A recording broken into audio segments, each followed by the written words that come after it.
हर एक व्यक्ति के जीवन में ऐसा क्यों है?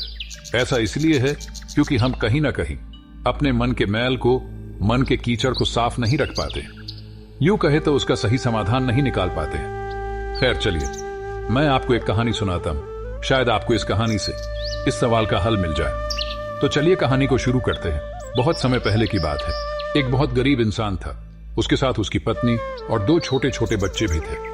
उस व्यक्ति को अपने परिवार का पालन पोषण करना बहुत कठिन हो गया था।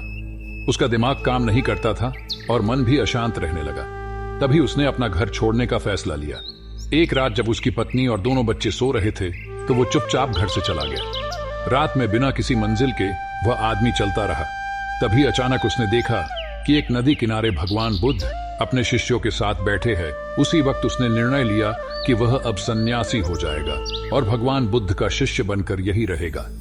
उसके बाद वह भगवान बुद्ध के चरणों में जाकर गिर गया और उनसे विनती करने लगा कि वो उसे अपना शिष्य बनाकर अपने साथ ही रख ले।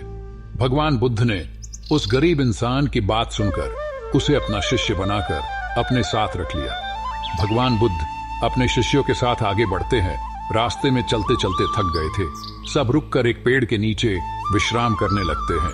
तभी भगवान बुद्ध को गर्मी के मारे बहुत तेज प्यास लगने लगी।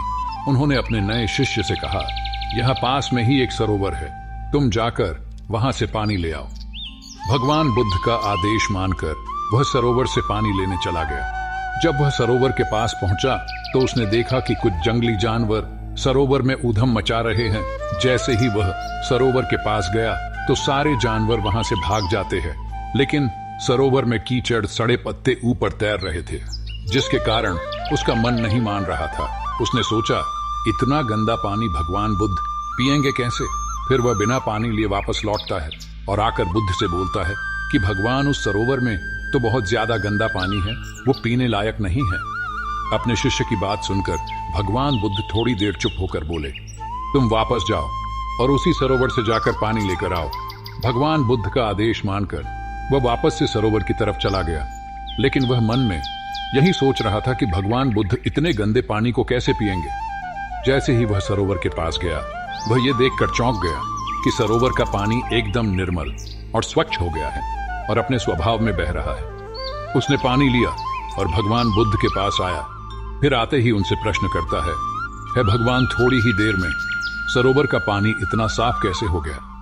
फिर बुद्ध ने उसे समझाते हुए कहा, जब जानवर पानी में ऊधम मचाए हुए थे तब सरोवर का कीचड़ उभर आया था, लेकिन कुछ देर शांत रहने पर कीचड़ फिर से नीचे बैठ गया और पानी पहले जैसे फिर से निर्मल और स्वच्छ हो गया।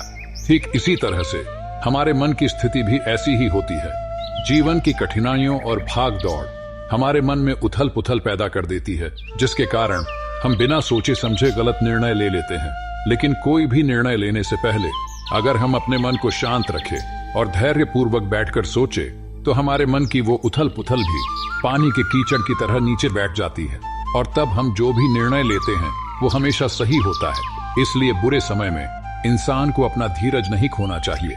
गौतम बुद्ध की यह बातें सुनकर उसका दिमाग खुल जाता है और जब वह शांति से बैठकर सोचते हैं तो उसे अपनी ही गलती नजर आती है। फिर उसे समझ में आता है कि उसने अपना घर छोड़ने का गलत निर्णय लिया था।